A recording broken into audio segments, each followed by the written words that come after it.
Hello दोस्तों, नमस्कार। मैं doctor Manish sir PCB classes में आपका स्वागत करता हूं। आइए दोस्तों, आज हम लोग पढ़ते हैं प्रकाश की कण प्रकृति के बारे में। द्रव्य तरंगे, कणों की तरंग प्रकृति के बारे में हम लोग पढ़ेंगे। ध्यान से समझिएगा। प्रकाश की कण प्रकृति 19वीं शताब्दी के अंत तक, ठीक है, 19वीं शताब्दी के अंत तक वैज्ञानिक इस बात से संतुष्ट थे कि प्रकाश तरंग के रूप में चलता है।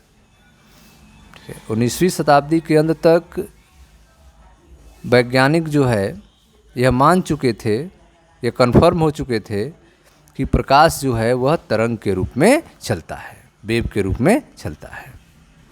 ठीक है। सन 1873 ईस्वी में मैक्सवेल ने यह सुझाव दिया कि प्रकाश एक उच्च आवृत्ति की विद्युत चुंबकीय तरंगें हैं जो निर्वात में प्रकाश के चाल से चलती हैं। तो 1873 में मैक्सवेल ने बताया कि प्रकाश जो है एक हाई फ्रीक्वेंसी, ठीक है, इलेक्ट्रोमैग्नेटिक वेव हैं, विद्युत चुंबकीय तरंगें हैं जो निर्वात में प्रकाश के चाल से चलती हैं।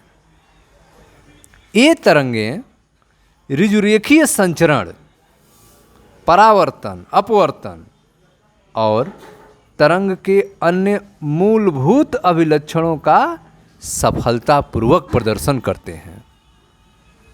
ठीक है। तरंग के जो भी लक्षण होते हैं, जैसे कि सीधी रेखा में चलना, परावर्तन दिखाना, अपवर्तन दिखाना, यह सफलतापूर्वक इनका प्रदर्शन करती हैं। ये प्रकाश के अधिकांश ज्ञात लक्षणों की व्याख्या प्रकाश के तरंग प्रारूप से करने में सक्षम है। प्रकाश के अधिकांश लक्षणों की व्याख्या जो है प्रकाश को तरंग मानकर किया जा सकता है और सक्षम है। वैज्ञानिकों को यह विश्वास होने लगा था कि प्रकाश की प्रकृति को समझने के लिए भविष्य में किसी अतिरिक्त सिद्धांत की आवश्यकता नहीं होगी। प्रकाश के प्रकृति को समझने के लिए फ्यूचर में किसी अतिरिक्त सिद्धांत की जरूरत नहीं होगी, केवल प्रकाश के तरंग सिद्धांत द्वारा ही हम समझ लेंगे।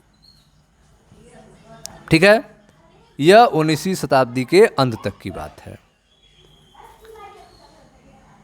20वीं शताब्दी के प्रारंभ में प्रकाश वैद्युत प्रभाव की खोज हुई।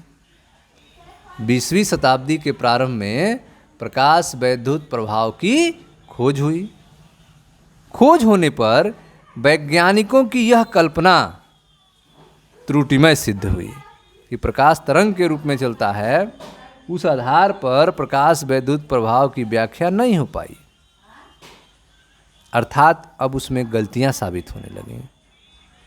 प्रकाश वैद्युत प्रभाव वह घटना है जिसमें कुछ पदार्थ एक निश्चित आवृत्ति की तरंग को अवशोषित करके इलेक्ट्रॉन निकालते हैं।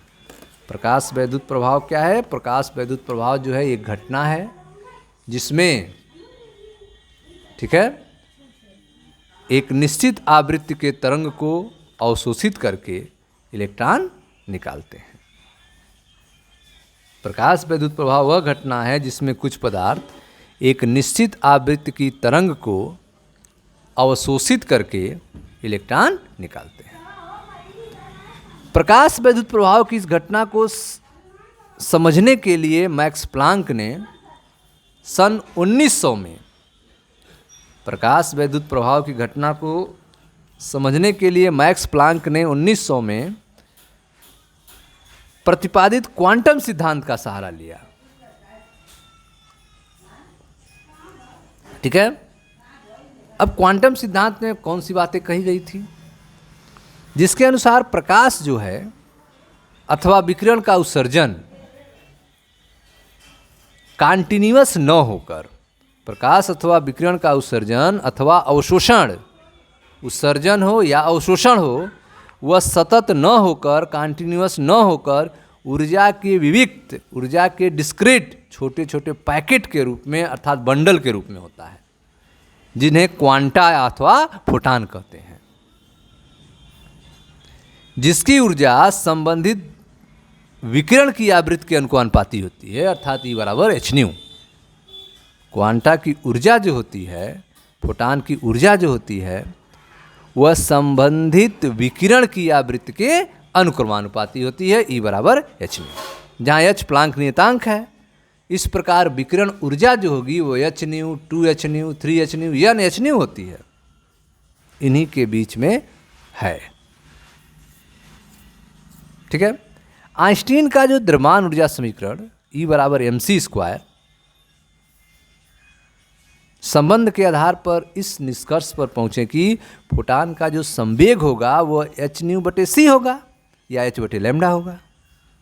आइंस्टीन द्रव्यमान ऊर्जा संबंध के आधार पर इस निष्कर्ष पर पहुंचे कि फोटान का संवेग h न्यू बटे c अथवा h बटे लैम्डा होता है।